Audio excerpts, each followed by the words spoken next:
the pace of evolution is so fast. If you decide, well, what I knew 6 months ago is still useful, you're probably going to be wrong very quickly. Right? That's what I find the most stressful about right now. 미국 벤처 생태계에서는 6개월 전에 알았던 것이 더 이상 유용하지 않다고 합니다. 그리고 그게 가장 스트레스를 받는 부분이라고 하죠. 우리는 6개월, 아니 3개월 전의 지식도 내일 사실일지 의심해야 하는 시대에 살고 있습니다.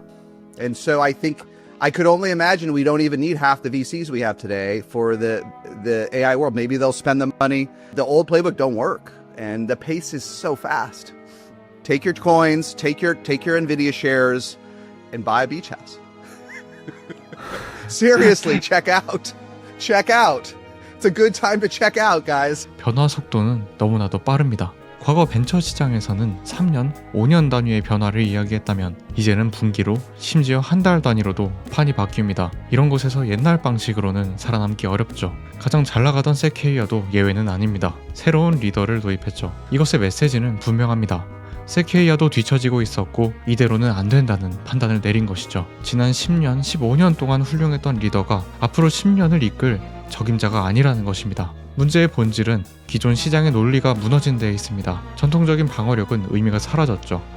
구축 기간이 오래 걸리고 특허가 있으며 엔터프라이즈 보안이 훌륭하기 때문에 우리 비즈니스는 안전하다는 방어력, 그렇게 적어도 2-3년은 버티던 해자 말입니다. 하지만 이제는 2년 걸릴 제품을 2주면 쉽게 복제 가능하다고 업계는 말합니다. 이들은 상장 시장이 아닌 비상장 시장에서 스타트업을 키워냅니다. 그러다 보니 마이클 버리처럼 시장 분위기만 보고 거는 베팅은 의미가 없다고 평가하기도 하죠. 대신 실제로 진짜 돈이 어디서 어떻게 쓰이는지를 봐야 한다고 주장하는데요. 이들은 감마의 사례를 듭니다. 직원 50명으로 11개월 만에 연간 반복 매출 1억 달러를 달성했다는 거죠. 1인당 200만 달러, 하나로 30억이라는 엄청난 수치를 보여줍니다. 저는 이 수치가 가장 직관적으로 느껴지는데요. 물론 성공 사례이긴 한데 인당 30억의 연간 반복 매출을 11개월 만에 만들어냈다는 게 변화가 확 와닿는 것 같습니다. 그리고 감마는 매출의 20배 정도인 21억 달러의 기업 가치로 추가 투자를 유치합니다. 이게 지금 일어나는 현실이며 AI는 이미 돈을 움직이고 있다는 거죠. 그리고 이어지는 대화에서 사스의 전설 제이슨 램키는 AI 시대 투자 원칙을 제안합니다. 첫째, 컴퓨팅에 붙어라. 조금 뻔하지만 AI의 규모가 커질수록 컴퓨팅은 폭발적으로 증가합니다. 그러니까 이런 컴퓨팅이 늘면 늘수록 더 좋아지는 기업에 투자하라는 거죠. 그는 데이터도그의 사례를 덧붙이는데요. 데이터도그는 클라우드 기반 모니터링 플랫폼을 제공하는 회사입니다. 컴퓨팅이 늘수록 GPU 클러스터, 모델 서버, 데이터 센터 이런 것들이 엄청난 규모로 돌아가야 하는데요. 이걸 모니터링하는 도구가 없으면 문제가 어디서 생겼는지 파악조차 불가능하죠. 그래서 AI 업계의 급성장이 옵서버빌리티, 즉 관측 도구의 수요를 폭증시키고 데이터 도구의 매출도 직결해서 커지는 구조가 되는 거죠. 어쩌면 컴퓨팅이라는 것은 우리의 일반적인 상상보다 훨씬 더 무궁무진한 가능성을 지녔을 수 있겠네요. 그리고 둘째, 인간을 대체하라. AI가 사람보다 빠르고 싸게 업무를 처리한다면 그건 비용을 바로 절감시키는 영역이라 말합니다. 그리고 이런 곳에는 즉시 돈이 투입된다고 하죠.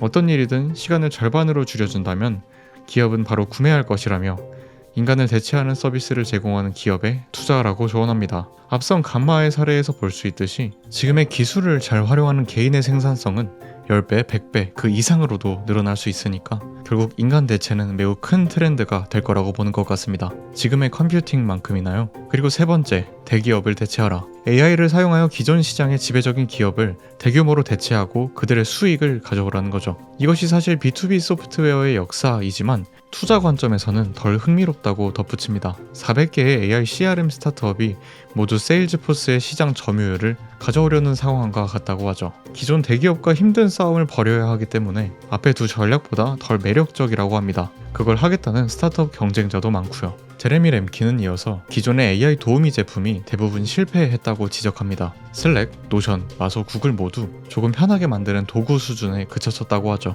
하지만 그건 이제 옛날 이야기라고요. 이제는 레프릿, 감마, 러버블처럼 AI는 단순 도구가 아니라 실제 팀 구성원처럼 일을 수행한다는 거죠. 코딩 영역에서 먼저 침투가 일어났고 이것은 전체 산업으로 퍼져나갈 것이라고요. 이때 전통적인 의미의 방어력이 더 이상 기능하지 못한다고 합니다. 그런 침투를 막아낼 수 있는 것은 각자 영역의 고유한 데이터라고 하죠. 산업의 아주 핵심적이지만 여러 이유로 AI 학습에 쓰이지 못한, 앞으로도 쓰이기 어려운 그런 데이터들, 그 데이터들이 그나마 방어력을 만들 수 있다고 덧붙입니다. 꽤나 동의하는 부분이 많은 내용이었습니다. 컴퓨팅과 인간 대체는 투자 차원에서 계속 중요하겠네요. 조금 당연한 이야기처럼 느껴지실 수 있겠지만 이렇게 큰 트렌드만 잘 잡아도 그 이후의 투자가 상대적으로 원활해지기도 합니다. 이상한 데 가서 시간 낭비할 확률이 줄어들긴 하죠. 반면 각 산업의 중요한 핵심 데이터를 가진 기업들은 그들만의 영역을 조금 더 지킬 수 있겠습니다. 저는 여기서 한 발짝 더 생각해 보는데요.